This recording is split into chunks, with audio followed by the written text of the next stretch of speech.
Hello, fellow traders. Pedro Souza here, Harmonic Trader. Today we're going to talk about support and resistance levels. Now, to trade support and resistance levels effectively, the first thing that you need to know is what time frame are you using.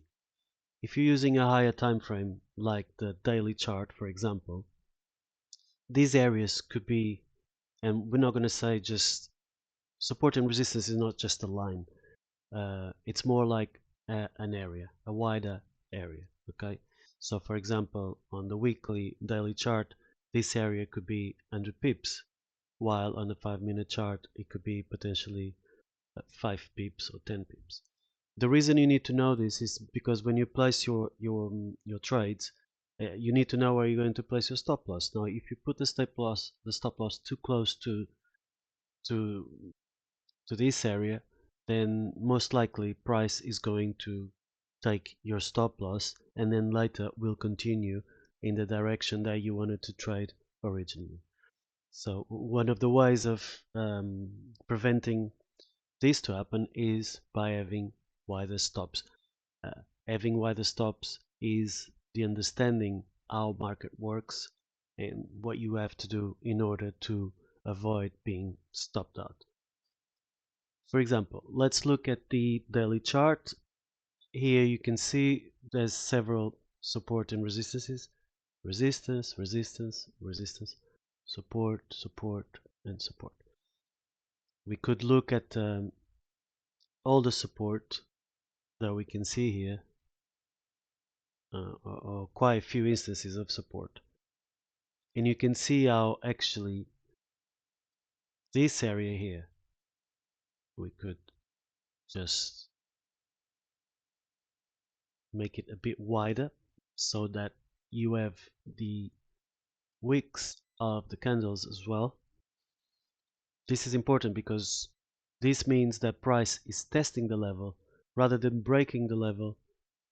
It's testing, so you have no close below this area. Okay, here you can see price comes down, this was support, price breaks through, then tests it as a resistance, bounces back down, then it breaks through up, then retested it the same level and moves on. Later, price comes back to the same support, pierces through, but never really manages to close below and stay below, and bounces back up again. Then comes back down, tests it again, and moves back up. You can see these levels are very effective, and if you know how to trade them, namely how big the stop needs to be to avoid being stopped out, um, it can work really well and you can make very good trades.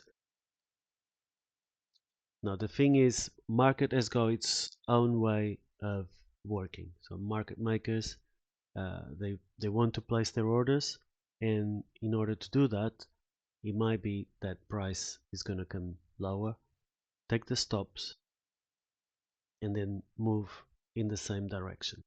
So in order for you to avoid this, you need larger stops in a way that the market makers can do what they want to do and you still are going to go with them.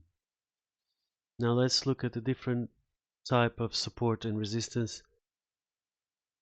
The use of harmonics and harmonic swings, for example, it's a very good way of determining support and resistance.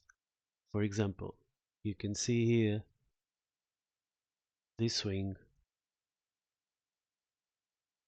pretty much matches this swing and creates an area that is supposed to be support. It does in fact work. Then again, if you repeat the same thing, you will see that here it has also worked as support. Okay, so this is one way of you calculating in advance what the support will potentially be. Harmonic patterns, the same thing, butterflies, gartleys. All of these patterns will also create their own uh, levels of support and resistance. And depending on the time frame, then you will have to adjust your stops and also the target profit levels. So I hope you enjoyed watching this video. There will be more videos in the future about other technical tools that we use to trade the markets effectively. And if you enjoyed, then you can watch the next one. And until then, have a good trading week. Bye bye.